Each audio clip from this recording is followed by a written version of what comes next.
سخی کے لال یہی میری مہمانی ہے، جگر کے ٹکڑے بھرے دامنوں میں آئے۔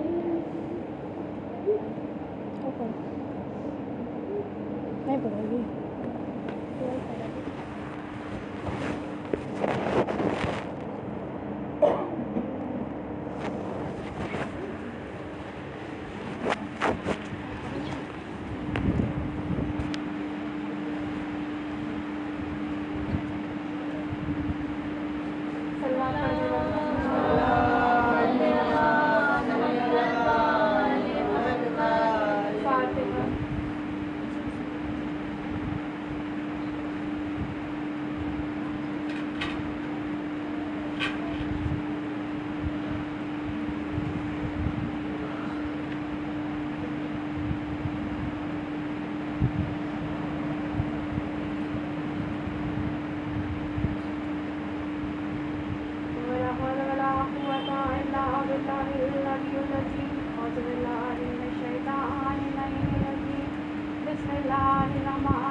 الحمدللہ رب العالمین الصلاۃ والسلام علی خیر المرسلین وآلہ الطیبین الطاہرین المعصومین المظلومین ولعنۃ اللہ علی اعدائہم اجمعین سیدنا و نبینا و شفیعنا و مولانا مولا الثقلین جد الحسن والحسین والقاسم محمد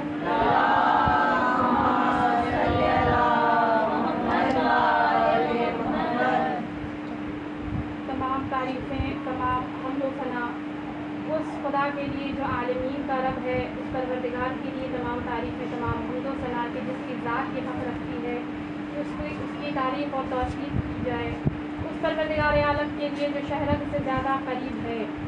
آج اس مجلس میں جناب زینب کے کچھ کردار پیش کرنا چاہتی ہوں کہ فتح شہ مشرقین بن کے اٹھی، نہ تھے حسین تو زینب حسین بن کے اٹھی۔ جناب زینب علی کی وہ بیٹی ہیں جو کربلا کے میدان میں ایک وقت میں علی بھی ہے اور حسین بھی ہے اور وفادار عباس بھی ہے اور کردار فاطمہ بھی ہے۔ وہ کس طرح، تو آئیں دیکھیں جناب نوح کا زمانہ دیکھیں کہ جناب نوح اللہ کے نبی ہیں اور 950 سال انہوں نے اللہ کے دین کی تبلیغ کی، لوگوں کو ہدایت کی دعوت دی، اللہ کی طرف بلایا، لیکن ایک وقت آیا جب لوگوں نے ہدایت نہیں قبول کی، جب نہیں مانے، جب نہیں پلٹے حق کی طرف، تب دست پھیلا کر نبی خدا نے یہ دعا کی، پروردگار تیری یہ امت باز نہیں آتی، یہ حق کی طرف نہیں آتی، تو ان پر عذاب نازل کر دے، تو ان پر عذاب نازل کرنے۔ تو حکم پروردگار ہوا کہ اے نوح آپ کشتی بنائیں اور یہ اعلان کر دیں کہ جو اس کشتی میں سوار ہو جائے گا وہ نجات پا جائے گا۔ تو جناب نوح نے کشتی بنانی شروع کی۔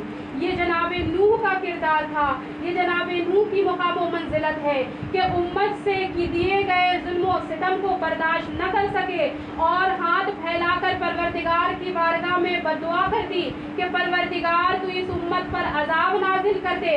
حکم خدا ہوا اے نوح کشتی بنانا شروع کر دو۔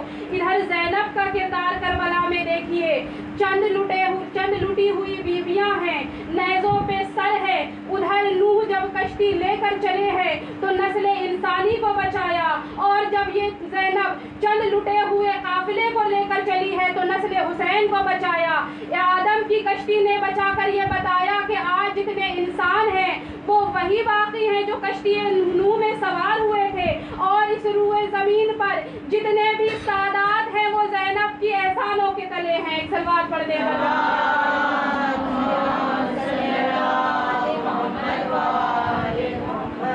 اگر زینب سید سجاد کو بچا کر نہ لاتی تو یہ سلسلہ امامت کا سلسلہ وہیں پہ ٹھہر جاتا۔ اس کے بعد اگر ہم جناب ہاجرہ کو دیکھیں، جناب ہاجرہ کے کردار کو اگر دیکھیں تو جناب ہاجرہ نے اپنے بیٹے کو تیار کیا، کپڑے پہنائے، بالوں میں کنگھی کی اور منہ صاف کرنے کے بعد اپنے نبی خدا کے ہاتھ میں دیا۔ جب ہاجرہ اپنے بیٹے کو سپرد کر رہی تھی نبی کے، تو ہاجرہ یہ نہیں جانتی تھی کہ بیٹا کہاں جا رہا ہے، ہاجرہ یہ نہیں جانتی تھی کہ بیٹا کہاں زندہ رہے گا یا مر جائے گا. یہ تاریخ کے جملے ہیں کہ جب جناب ہاجرہ کے پاس جناب اسماعیل کو لایا گیا تو ان کے گلے پہ چھری کے نشان تھے, صرف چھری کے نشان تھے. آپ روایتوں میں یہ صاف جملہ پڑھ سکتی ہیں کہ جناب ہاجرہ 15 روز تک صرف اس نشان کو دیکھ کر سر و سینہ پیٹ کر کہتی ہے, اے نبی خدا, اگر چھری چل جاتی تو میرے بچے کا کیا ہوتا؟ اے نبی خدا, کیا ہوتا اگر میرے بچے کے گلے پہ چھری چل جاتی؟ یہ ہاجرہ کا مقام ہے. اور زینب کے مقام کو دیکھ لیے, اپنے ہاتھوں سے دونوں لالوں کو تیار کیا, کمر میں پٹکے کسے, تلواریں دے دی. ہاجرہ جانتی نہیں تھی کہ بیٹا کہاں جا رہا ہے.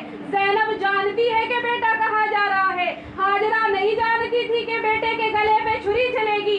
زینب یہ جانتی تھی میرا بیٹا جا تو رہا ہے, واپس نہیں آئے گا. یہ ہاجرہ کا مقام ہے. نشان دیکھ کر 15 دن تک بے قرار رہی. یہ زینب کا مقام ہے. بیٹوں کے لاشیں آ گئے, لاشوں کے درمیان شکر کے سجدے کر کے کہتی ہیں, پروردگار تیرا شکر ہے تو نے زینب کی قربانی قبول کر لی. صلوات پڑھنے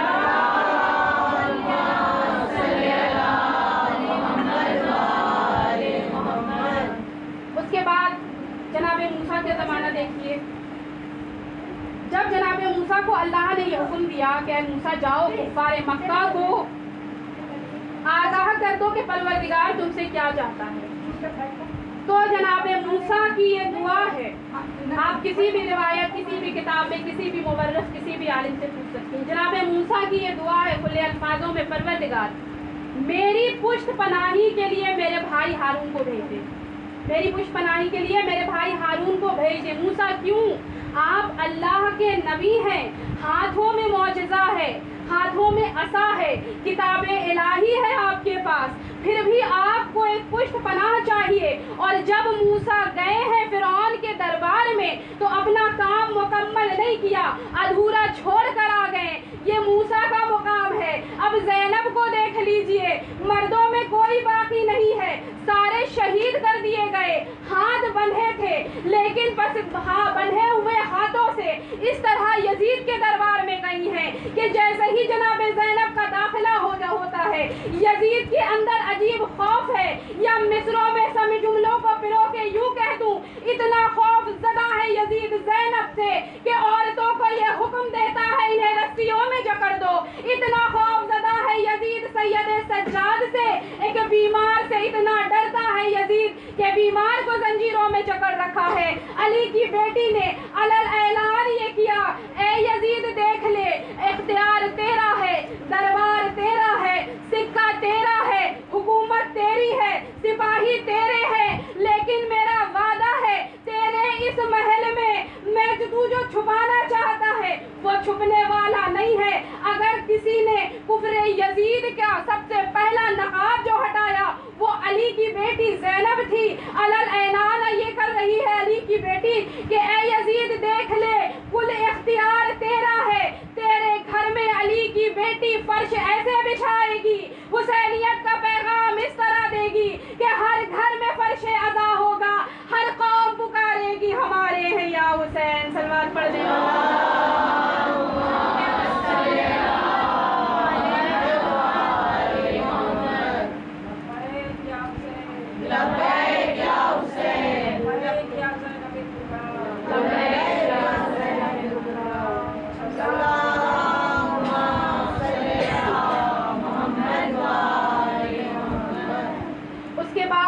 ابراہیم کا زمانہ دیکھیے کہ جب جناب ابراہیم کی آزمائش ہو رہی تھی تو آگ کے بھڑکتے ہوئے شعلے تھے اور تنہا جناب ابراہیم تھے, دوسری کوئی آزمائش جناب ابراہیم کے ساتھ نہیں تھی. بس ایک ابراہیم کے ساتھ آزمائش تھی کہ جناب ابراہیم کے آگے بھڑکتے ہوئے شعلے تھے اور اس شعلے میں جناب ابراہیم کو ڈالا جانا تھا. جناب جبرائیل تشریف لے آئے, نبی خدا مدد چاہیے تو نبی فرماتے ہیں کہ جبرائیل مدد تو چاہیے لیکن آپ سے نہیں چاہیے, اس سے چاہیے جس نے اس آزمائش میں مجھے ڈالا ہے.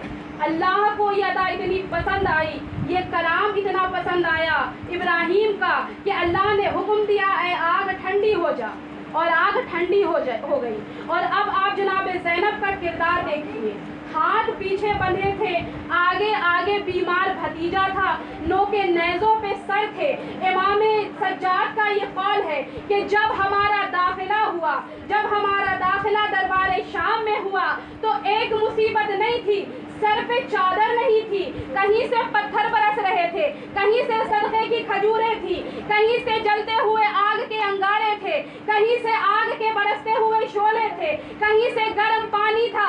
نہ کوئی جبرائیل آئے, نہ کوئی دعا کی, نہ کلام الہی آئی کہ اے برستے ہوئے شعلوں ذرا نرم ہو جاؤ, علی کی بیٹی آ رہی ہے. اے گرم پانیاں ذرا ٹھنڈی ہو جاؤ, علی کی اولادیں آ رہی ہیں. اے دہکتے ہوئے شعلے ذرا سرد ہو جاؤ کہ علی کی بیٹیاں آ رہی ہیں. یہ وہ مقام تھا ابراہیم کا کہ اللہ نے کہہ دیا آگ ٹھنڈی ہو جاؤ اور ابراہیم کے لیے سلامتی کا پیغام بن جاؤ. اور یہ زینب کا مقام ہے, ایک بار کی اتنی مصیبتوں کو پار کر کے داخل ہو گئی. صلوات پڑھنے پر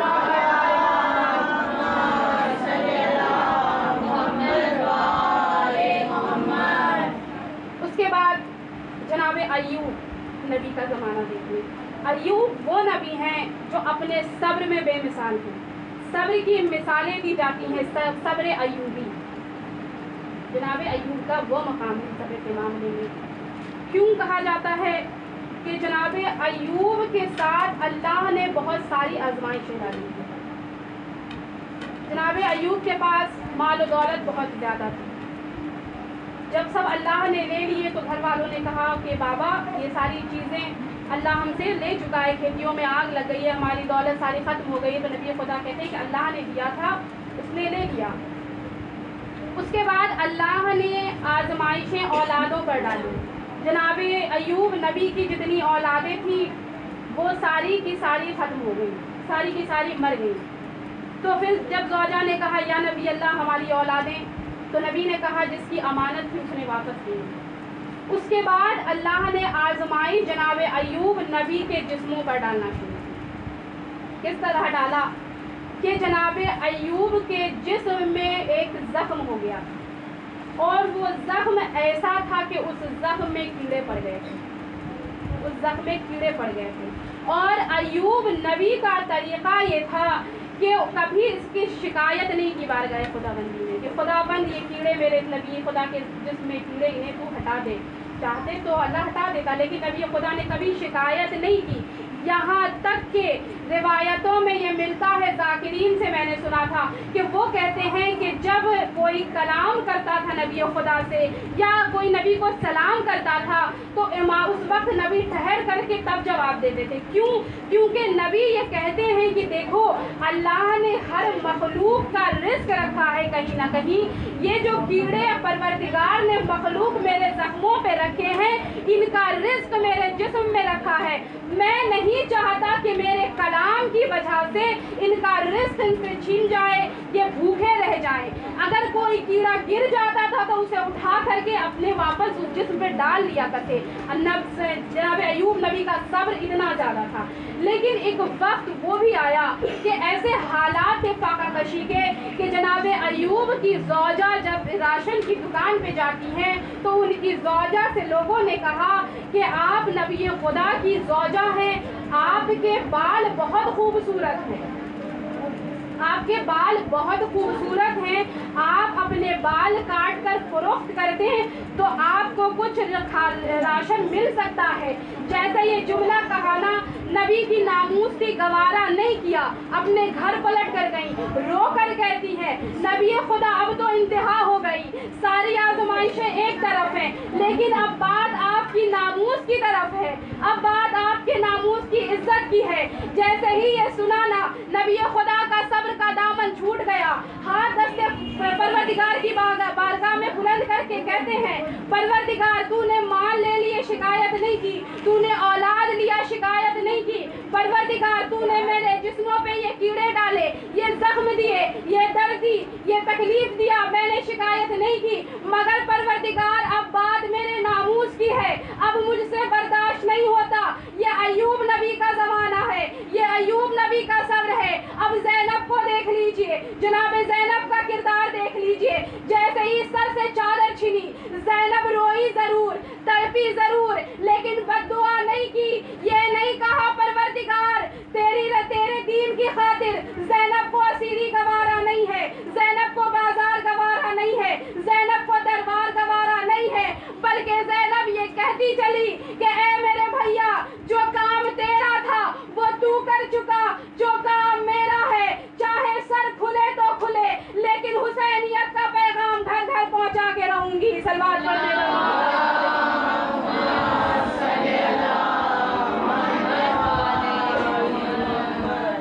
جناب زینب کا کردار ہے. اور جناب زینب کو اپنے بھائی سے اتنی زیادہ محبت تھی, اتنی زیادہ, بھائی کی لاشیں پہ جناب زینب نے وعدہ کیا تھا ہر ستم سہوں گی بد دعا نہیں کروں گی. اتنی زیادہ اپنے بھائی سے محبت تھی انہیں کہ تاریخ میں ملتا ہے کہ جب امام حسین نماز پڑھا کرتے تھے اور جناب زینب جب نماز کا وقت ہوا کرتا تھا تو امام حسین کا معمول یہ تھا کہ نماز کے فوراً بعد جناب زینب کے گھر جاتے تھے. کیونکہ کہتے ہیں کہ جناب زینب کو سکون نہیں تھا امام حسین کے بغیر, ان کا جب تک دیدار نہیں کر لیتی تھی سکون نہیں پاتی. ایک مرتبہ کا واقعہ ہے کہ مغرب عشاء کی نماز کے بعد امام حسین جناب زینب کے گھر جا رہے تھے. جانے میں تھوڑی تاخیر ہو گئی. جب جناب زینب کے گھر امام حسین گئے ہیں تو کیا دیکھا کہ جہاں نماز پر بہن دیا کرتی ہیں. جیسے امام حسین گئے ہیں نا تو جناب زینب نے بھائی کو پاس دکھایا اور دیدار کرتی جاتی ہے. امام حسین کی آنکھیں اشک بار ہو گئی اور کہتی ہیں, جناب زینب کہتی ہیں بھیا کیوں رو رہے ہو, بھیا کیا زینب کی کوئی عمل سے آپ کو تکلیف ہوئی, کیوں روئے. تو جو امام حسین کہتے ہیں زینب کچھ دیر آنے میں تاخیر ہوئی, تم سے برداشت نہیں ہوا, میں سوچ رہا ہوں وہ منظر تم کیسے گوارا کرو گی. زینب کہتی ہے بھیا کون سا منظر, زینب کہتی ہے بھیا کون سا منظر. حسین کہتے ہیں زینب یہ بھائی تمہارا اس وقت تیل کے نیچے ہوگا, 70 قدم کی دوری پر کھڑی ہوئی تم دیکھ رہی ہوگی. زینب کہتی ہے بھیا وہ دن خدا مجھے کبھی نہ دکھائے. حبیبیوں زمانے کا دستور ہے, آج امام کا چہلم ہے نا, زمانے کا دستور ہے کوئی مر جائے ہم اس کے گھر جایا کرتے ہیں. یہ واحد گھرانہ ایسا ہے کہ ٹیک ماں ٹوٹی ہوئی پسلیوں پر ہاتھ رکھے ہوئے ہر ایک ادادار کے پاس چلی آتی ہے. تھوڑے سے آنسو میرے حسین کے زخموں کے لیے دے دو. حبیبیوں کس طرح زینب نے دیکھا مجھے نہیں پتا, جب دشت میں رہ گئی تنہا تو وطن یاد آیا, پانی پایا تو ہر تشنہ دہن یاد آیا, اور ہر چیز مدینے سے لے کے چلی تھی زینب. جب بھائی کی لاش پہ پہنچی تو کفن یاد آیا. حبیبیوں ہم سب امام کا چہلم منانے کے لیے آئے ہیں نا, یہ کیسا چہلم ہے کہ 1 سال کے بعد ہو رہا ہے. غریب سے غریب بھی کوئی ہونا تو 40 دن کے اندر اس کا چہلم ہو جاتا ہے, مگر اللہ نے فاطمہ کے بیٹوں کی غربت. زندان میں حکم رہائی ملا. جب حکم رہائی مل گیا تو ایک مرتبہ تبرکات آنا شروع ہوئے, شہیدوں کی لاشیں آنا شروع ہوئی. جب لاشیں آنے لگے نا تو ایک سر آیا, احترام میں سب کھڑی ہو گئی. پیچھے سے کسی نے آواز دی السلام علیکہ یا ابا عبداللہ, السلام علیکہ یا ابن رسول اللہ. زینب آگے بڑھی, سر کو لیا, اپنی آغوش میں رکھا. رکھنے کے بعد حسین کے کبھی زلفوں کو چومتی ہے, کبھی پیشانی چومتی ہے, کبھی رخساروں کو چومتی ہے. اسی اثنا میں زینب کی نگاہ حسین کے ہونٹوں پہ گئی نا. ایک مرتبہ سید سجاد سے کہتی ہے بیٹا یہ میرے بھیا کے ہونٹ اتنے بارہ بارہ کیوں ہے. حسین سے کہتے ہیں سید سجاد بھی اماں، جس تخت پہ یزید بیٹھا تھا نا اس کے نیچے بابا کا سر تھا، جس چھڑی سے وہ بابا کے لبوں پہ مارتا تھا نا، اے پھوپھی اس میں لوہے کی کیل لگی تھی۔ جناب زینب نے بھائی کا سر اپنی آغوش میں لیا، روتی جاتی ہے، ماتم کرتی جاتی ہے، روتے روتے کہتی ہے بھیا مجھے معاف کرنا، بھیا مجھے معاف کرنا۔ اے زینب کیا ہوا؟ زینب کہتی ہے بھیا روز عاشوراء ایک امانت دی تھی، وہ اب نہیں رہی۔ بھیا جو سکینہ آپ نے میرے حوالے کیا تھا اب وہ زندان میں مر گئی۔ زینب ماتم کرتی جاتی ہے۔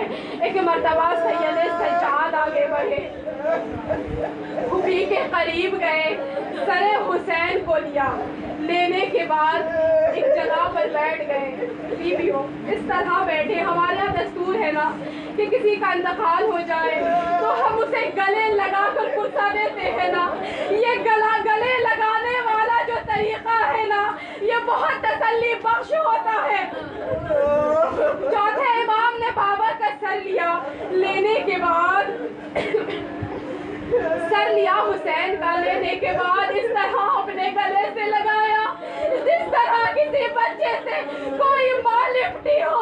بابا کا سر سینے سے لگایا، لگا کر روتے جاتے ہیں، روتے جاتے ہیں۔ کسی نے پوچھا اے سید سجاد کون سی افتاد پہ اتنا گریہ کیا؟ سید سجاد کہتے ہیں میں تمہیں کیا بتاؤں، روز عاشوراء میرا بابا مجھ سے ملنے آیا تھا، میں بابا کو اچھی طرح سے ودا نہیں کر پایا، پورے 1 سال گزر گئے، آج میرا بابا مجھ سے ملا ہے۔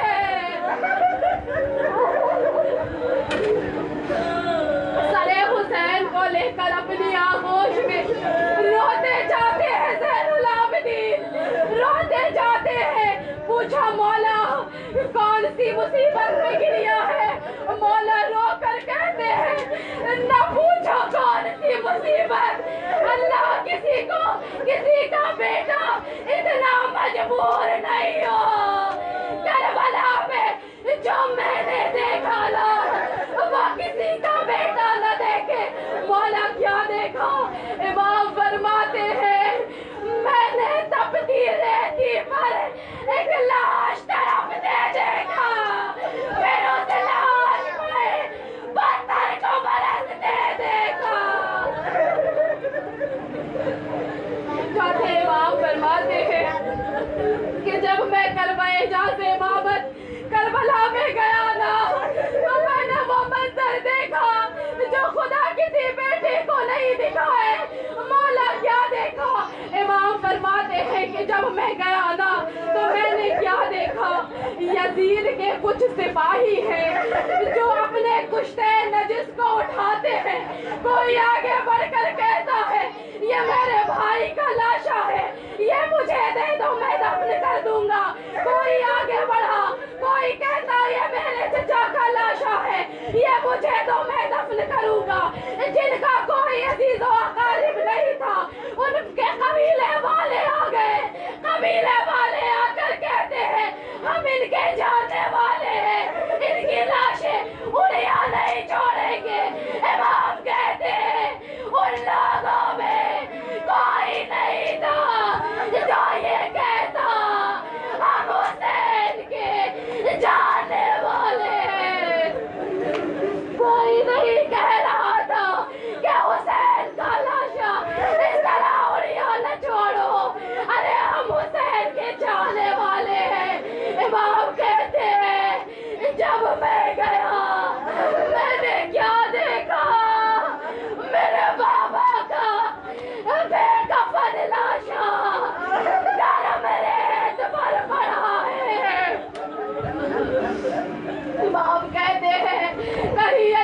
اصغر کا لاشا پڑا تھا، کہیں علی اصغر کا لاشا پڑا تھا، کہیں میرے قاسم کے جسم کے ٹکڑے پڑے تھے۔ ہاں بیویوں، اس کے بعد جب حسین کا ماتم کر چکے نا تو ایک مرتبہ ایک سر آیا، روایتوں میں ملتا ہے اس سر کے اوپر کپڑا ڈھکا تھا، خال پوش سے وہ سر ڈھکا ہوا تھا۔ جتنی دیر وہ سر ڈھکا تھا سر کی آنکھیں بند تھی، جیسے ہی خال پوش ہٹایا نا سر نے اپنی آنکھیں کو آگے بند کر لی۔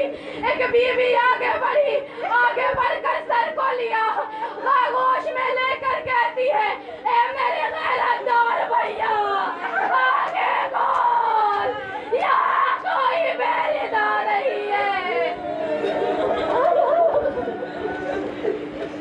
ابھی بھی اس کے بعد جب تبرکات آئے نا ردائیں تقسیم ہو گئی۔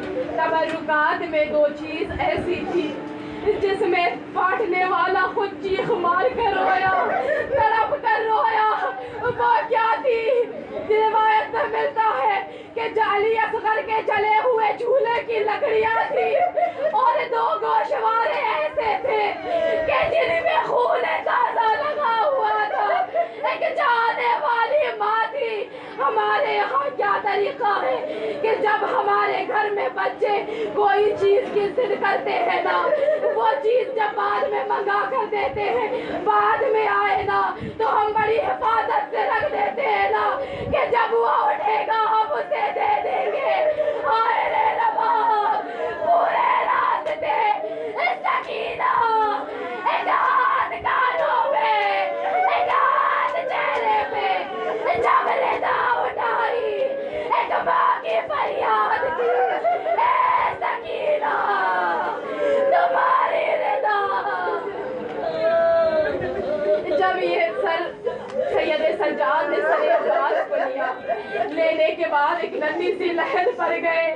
ہر کوئی یہ سوچ رہا تھا آپ سید سجاد بھی روئیں گے، ماتم کریں گے، اپنی روداد سنائیں گے، لیکن نہ سجاد روئے، نہ ماتم کیا، نہ فریاد کی، خاموشی سے سر کو لیا، ایک ننھی سی لہر پہ رکھا، ہاتھ رکھ کے کہتے ہیں سکینہ ہر تماچے پہ بابا چچا کو بلاتی تھی، چچا آ گیا، اے سکینہ اٹھ جا چچا آ گیا۔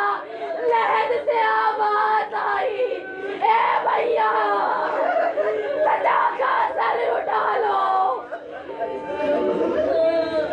بیبیوں جب یہ قافلہ زندان سے نکلا نا تاریخ کہتی ہے کہ جناب ام رباب ننھی سی لہر کے پاس بیٹھی تھی، وہاں سے اٹھتی نہیں تھی، آغوش میں حسین کا سر تھا۔ دو وجہ تھی اس کی بیان کرتے ہیں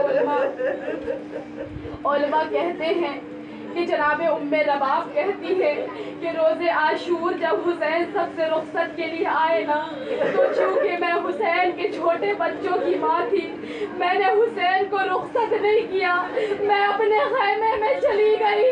میں نے سوچا کہ حسین مجھ سے ملنے آئیں گے، لیکن حسین آئے نہیں۔ اس دن سے مجھے حسین آج ملے ہیں۔ دوسری وجہ علماء کہتے ہیں کہ علماء بیان فرماتے ہیں کہ علماء بیان فرماتے ہیں کہ ہر کسی کو ہر کسی کی لاش سے جدا کرنا آسان تھا، مگر ام رباب کو سکینہ کی لہر سے اٹھانا بڑا مشکل تھا۔ ایک مرتبہ سید سجاد ایک چھوٹے سے بچے